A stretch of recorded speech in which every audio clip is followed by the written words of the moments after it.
There's a conversation nobody wants to have because it challenges one of the most sacred narratives we've built. The idea that everyone should be seeking partnership, that being single is just a phase you're passing through, a problem to be solved, a gap to be filled, and if you're single past a certain age, society starts looking at you sideways. What's wrong with you? Why can't you find someone? Don't you want to settle down? But here's what they don't ask. What if there's nothing wrong? What if some men have looked at what relationships actually cost, not what they're supposed to cost, not the romantic version, the real cost, in freedom, in time, in energy, in peace, and decided consciously, deliberately that the math doesn't work for them right now, or maybe ever. And instead of seeing that as failure, what if that's just clarity? Because there are things single men don't miss, real, tangible costs that people in relationships pay that nobody talks about because we're supposed to pretend. Relationships are all upside, that partnership is always worth it, that having someone is better than being alone, but the Stoics knew different. They understood that freedom has value, that solitude has power, that sometimes the highest form of strength is being complete within yourself, not needing anyone else to feel whole. And today we're going to break the silence. We're going to talk about what singles don't miss, not because relationships are bad, but because conscious choice requires honest accounting, and you can't make an honest choice when only one side of the equation is ever discussed. The loss of sovereign time. Let's start with the most obvious thing. Singles don't miss the complete loss of control over your own time when you're in a relationship. Your time is no longer yours, not fully, not really. Every decision about how you spend your hours, your evenings, your weekends becomes a negotiation, becomes a consideration, becomes something that impacts another person. You want to work late on a project? That's not just your call anymore. You want to spend Saturday in complete solitude. You have to explain that you want to pursue something that takes you away from home. That's now a conversation, a compromise, a potential conflict. And even when your partner is understanding, even when they support your goals, the reality is your time is now shared and shared. Time is not the same as free time. Single men wake up and the entire day is theirs. They don't have to check in, coordinate, compromise. They can disappear into work, into training, into creation, for as long as they want, without guilt, without explanation, without someone feeling neglected. And this isn't selfishness. This is sovereignty. This is the ability to structure your life entirely around what you're trying to build, who you're trying to become, where you're trying to go. Marcus Aurelius wrote, "Confine yourself to the present." But when you're in a relationship, the present is always being negotiated with someone else's. Present their needs, their moods, their plans, their expectations, and you can't fully confine yourself to your own purpose because you're now responsible for someone else's experience. I watch men in relationships give up hours every day, not to quality connection, not to meaningful partnership, but to maintenance, to managing emotions, to processing problems, to being available. Just being available even when nothing's happening, because that's what relationships require, presence, even when you'd rather be absent. And here's what nobody says. That gets exhausting, constantly calibrating, constantly checking in, constantly making sure the other person feels seen, heard, valued, and on your good days, your strong days, that feels meaningful, but on your grinding days, your building days, your deep work days, it feels like an anchor around your ankle, pulling you back from where you're trying to go. The weight of emotional labor. Here's what they really don't tell you about relationships. You're not just managing your own emotional life anymore. You're now responsible for someone else's. Their bad days become your problems. Their insecurities become your job. To manage their moods become weather. You have to navigate. You come home after a brutal day where you pushed through exhaustion, where you handled pressure, where you made progress, and instead of recovery, instead of rest, you walk into someone else's emotional state, and now you have to regulate that, have to help process that, have to be present for that. Even when you have nothing left to give, single men don't miss this. They don't miss coming home to someone else's bad day, to unexplained tension, to emotional weather they didn't create and can't control. They don't miss having to be therapist, partner, cheerleader when they're running on empty themselves. They don't miss the expectation of endless emotional availability. And before you say, that's what partnership is, yeah, it is. That's exactly the point. Partnership is, emotional labor is. Constant attunement is managing two nervous systems instead of one. And that's fine if you want it, if you signed up for it, if the trade is worth it. But let's not pretend it's free. Let's not pretend it doesn't cost you something.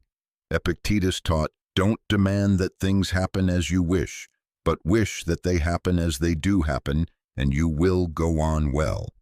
But in relationships, you're now dealing with another person's demands, another person's wishes, another person's expectations of how things should be.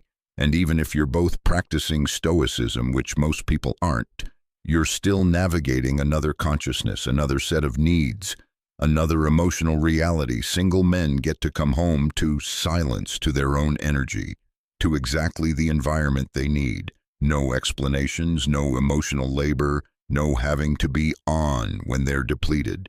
Just space, just peace, just the freedom to recover and rebuild on their own terms. Freedom from the performance. Relationships require performance, and I don't mean fake. I mean you're always on some level being perceived, being evaluated, being measured against expectations, both spoken and unspoken. You have to be romantic enough, attentive enough, present enough. You have to remember things, care about the right things in the right ways. You have to perform interest in things that don't interest you. Participate in activities you'd never choose, spend time with people you wouldn't pick. And even in the best relationships, even with the most understanding partners, there's still a version of you that you're maintaining, still a standard you're meeting, still a role you're playing. Single men don't miss this. They don't miss the subtle pressure to be the partner someone needs to show up in specific ways to prove their commitment, their care, their investment through actions that feel like obligations rather than authentic expressions. They get to be exactly who they are, not who someone needs them to be. They get to care about what they care about, pursue what they want to pursue, show up how they want to show up, without it being a referendum on their character or their commitment.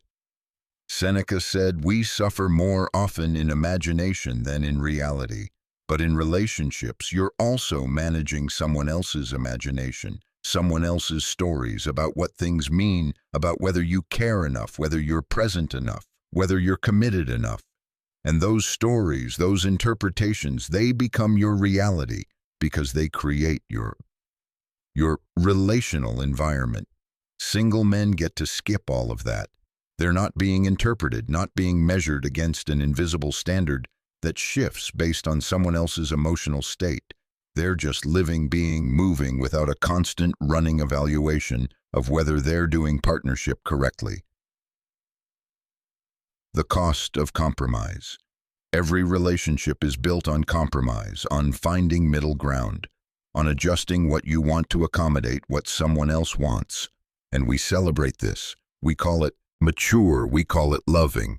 But let's be honest, it also means you're constantly not getting exactly what you want. You want to live in the mountains, but she wants the city. You want minimalism, but she needs comfort. You want adventure, but she needs stability. You want to build something risky, but she needs security. And so you compromise, you find the middle, you adjust, you accommodate, and maybe that's worth it. Maybe what you get in return, the partnership, the companionship, the shared life. Maybe that's valuable enough to justify constantly bending, but it's still bending, it's still adjusting, it's still not living exactly the life you'd design. If you were only accounting for yourself, single men don't miss this. They don't miss the endless negotiation, the constant calibration of what they want versus what's realistic given another person's needs. They get to be selfish in the best way to design a life entirely around their own vision, their own values, their own path. You want to move to a new city, move. You want to change careers, change. You want to take a risk, Take it, you don't have to consider anyone else, don't have to convince anyone, don't have to compromise your vision for the sake of relationship stability. Marcus Aurelius ruled an empire and still found time to write meditations on personal philosophy, but he also had to compromise constantly, had to consider the empire, consider his advisors, consider politics, and in his personal life he had to consider his wife, his family, their needs, their stability. Single men get to be Marcus Aurelius in his private journals, focused entirely on their own philosophy, their own development, their own path, without the weight of others' expectations shaping every decision. The myth of completion society sells you a story that you're incomplete without partnership, that you need someone to make you whole, to give your life meaning, to make you a real adult. But the Stoics taught the opposite. Epictetus said, "Freedom is the only worthy goal in life. It is won by disregarding things that lie beyond our control. And relationships, no matter how good, are things beyond your complete control. They're dependent on another person, their choices, their feelings, their growth, their willingness to stay single. Men don't miss the subtle message that they're somehow less than that. Their life doesn't fully count until they've partnered up. They don't miss organizing their worth around whether someone chose them, whether someone stayed, whether someone validates their existence through commitment. They get to build completion internally, to find meaning in their work, their growth, their contribution, to measure themselves against their own standards, not against relationship milestones. And here's what's powerful about that. When you're not seeking completion through someone else, when you're not trying to fill a void with partnership, you become dangerous in the best way. You become someone who chooses relationships from abundance, not from need, from want, not from fear, from strength, not from weakness. Carl Jung said, "The meeting of two personalities is like the contact of two chemical substances. If there is any reaction, both are transformed." But transformation isn't always growth. Sometimes it's compromise, sometimes it's diminishment, sometimes two people together become less than they were. Separate single men get to pursue transformation on their own terms, to become exactly who they're capable of being without the friction of another person's agenda, their timeline, their needs. What you actually miss, let's be honest, because this isn't a case against relationships. It's a case for conscious choice, for honest accounting, for knowing what you're trading. Yes, singles miss things, real things. They miss companionship, the comfort of shared experience, someone to celebrate wins with, someone to process losses with, physical intimacy, emotional intimacy, the particular kind of growth that only happens in partnership. They miss having a team, having backup, having someone who's invested in your success, who wants you to win, who shows up when things fall apart. They miss the depth of connection that only comes from sustained presence, from weathering storms together, from building something over years with another person. All of that is real. All of that matters, and some people, the trade is worth it. The loss of sovereignty, the emotional labor, the performance, the compromise, all of it is worth what you get in return. But here's the key. It has to be a conscious trade, not a default. Not something you do because you're supposed to, because society says so, because you're afraid to be alone, because you think you're incomplete without it. The difference between men who thrive single and men who are miserably alone isn't relationship status.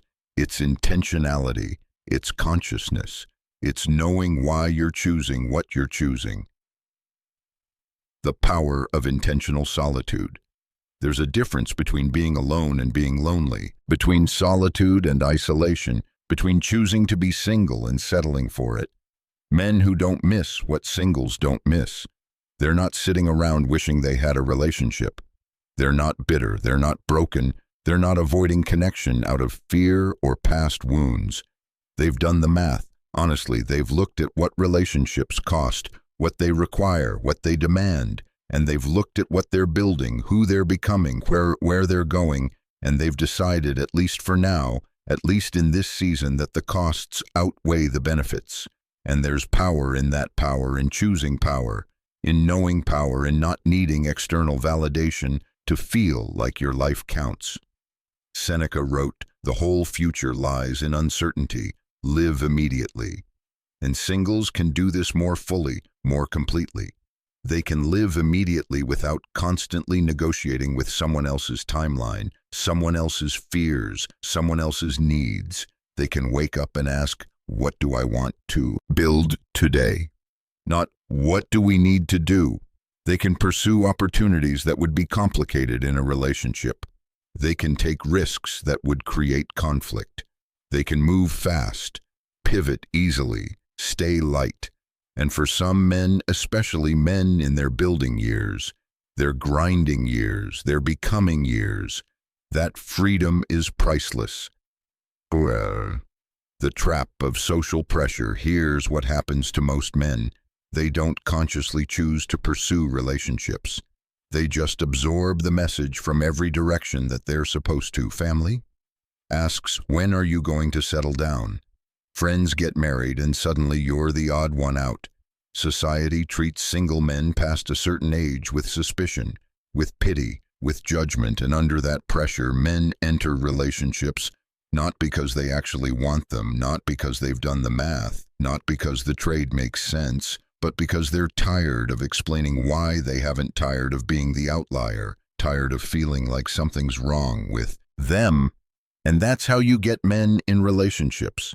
They resent with people they're not fully present with, living lives that feel like compromise, wondering where their freedom went, where their time went, where themselves went. Marcus Aurelius warned, everything we hear is an opinion, not a fact. Everything we see is a perspective, not the truth. And the opinion that everyone needs a relationship, the perspective that partnership is always the goal. That's not truth, that's narrative. Single men who thrive, they've rejected that narrative, not out of bitterness, but out of clarity. They've looked at their actual life, their actual goals, their actual needs, and they've decided that right now the path they're on requires the freedom they have, and they're not apologizing for it, not explaining it, not defending it. They're just living it fully, consciously, intentionally. When partnership makes sense, this isn't a case against relationships, it's a case against unconscious relationships, against default. Relationships against relationships entered into because you're supposed to rather than because you actually want to. Because here's the truth, the right relationship at the right time with the right person can be worth every cost. We've talked about can be worth the loss of sovereignty, the emotional labor, the performance, the compromise, all of it. But it has to be the right relationship, not just any relationship, not relationship for relationship's sake, not partnership to check a box, or silence the questions, or feel normal. And you can't know if it's right.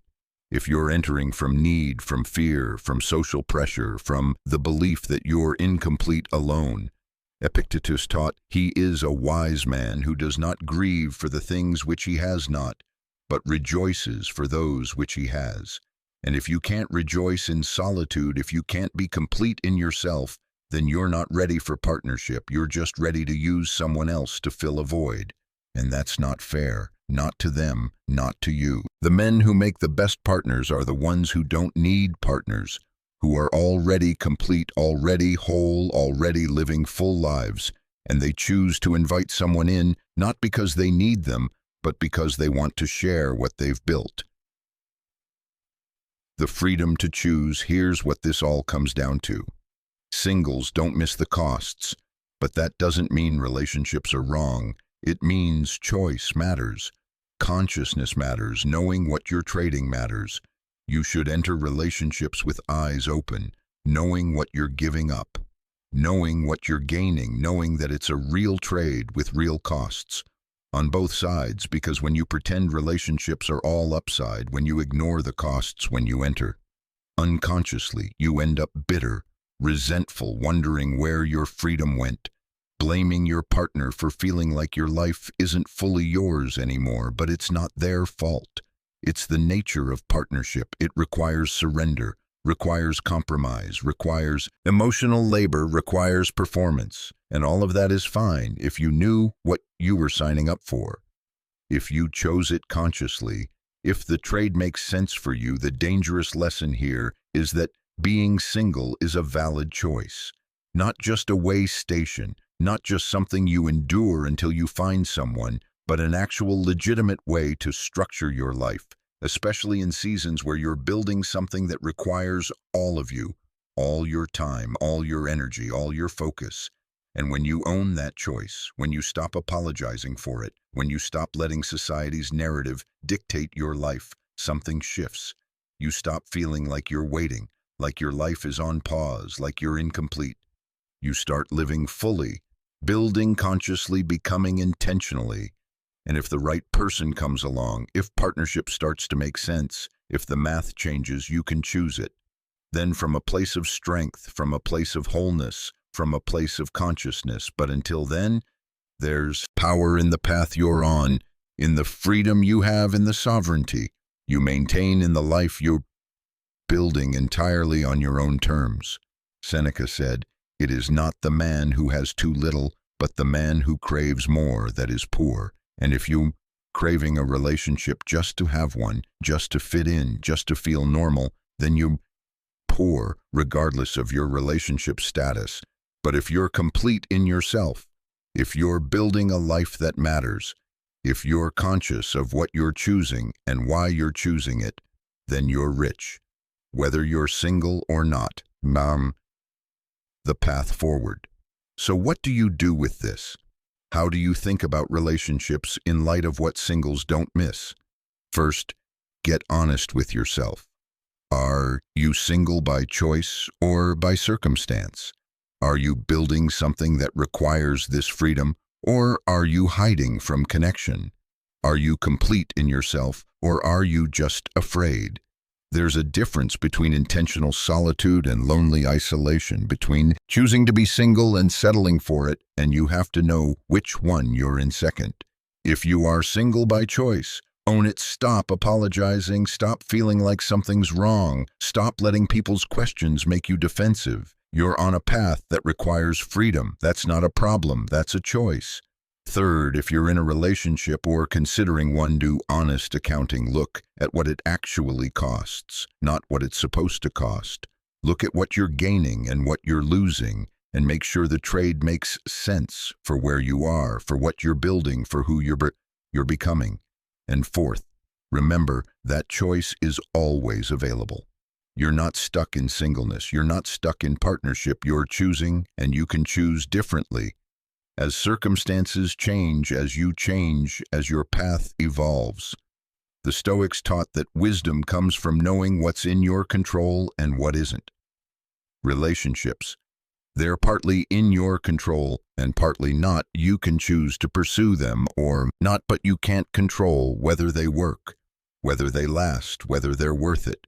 But what is fully in your control is how conscious you are, how honest, how intentional about what you're choosing and why. So choose consciously whether you're choosing solitude or partnership. Choose it with full knowledge of the costs, the trades, the compromises, because unconscious choices lead to resentful lives.